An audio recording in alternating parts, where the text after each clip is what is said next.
I'm not a big fan of beginning videos by saying, if you remember last time when I talked about yada yada yada.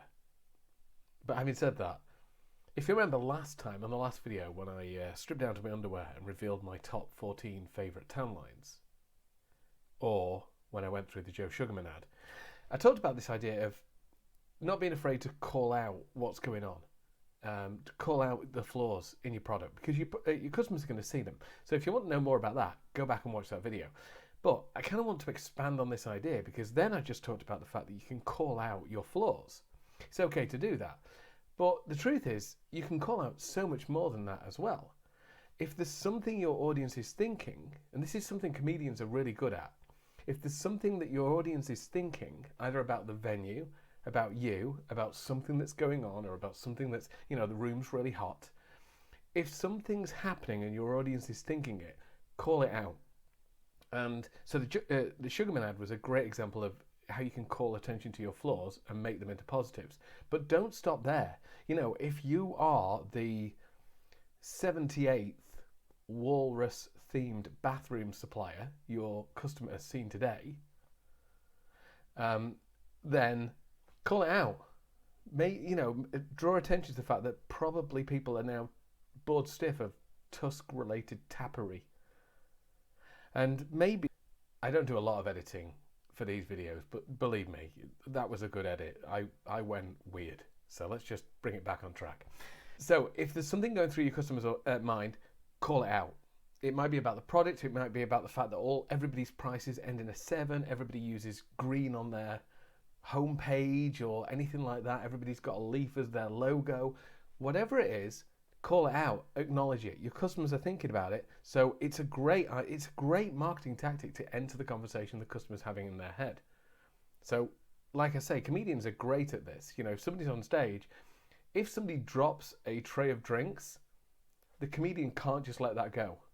This is why the world is filled of one-liner books that MCs and comedians buy for every situation.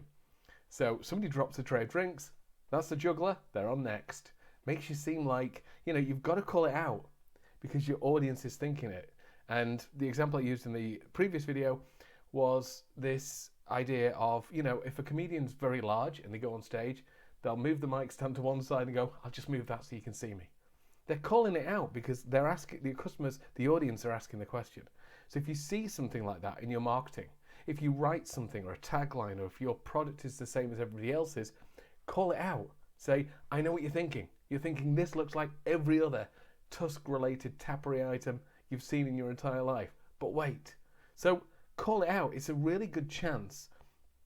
You see, most people think of this as a weak moment, like it's, something happens and it kind of deflects people or or distracts people.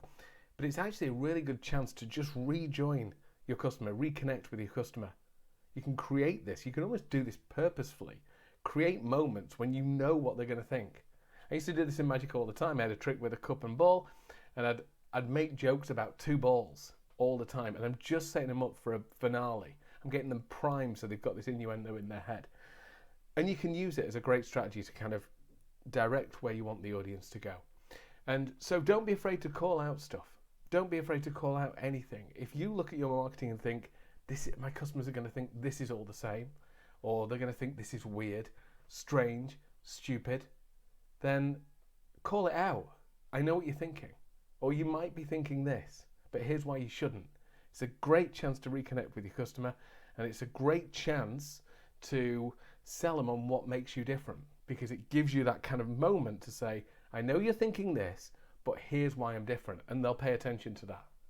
So if you want to know more about that, head back and go and have a look at the Joe Sugarman advert that I did. Here's what I like about this, because it's a really good example of how prominently in your marketing you can feature these weaknesses and these moments that people are going to think, and you can draw attention to them without it costing you sales. So don't try and hide these moments. Don't try and power through them. Don't try and ignore them, because if your customers are thinking them, you need to draw their attention to it, and then you can guide them somewhere else. So I hope you found that useful. If you've got any questions, find them below. If you want to join my email club, there's loads of bits and bobs you get with that. Google Drive of Awesomeness with a whole boatload of freebies. So if you want to join my special email club, I mean special in a good way, not like, teachers use it. So yeah, insertgaghere.com/email. Goodbye.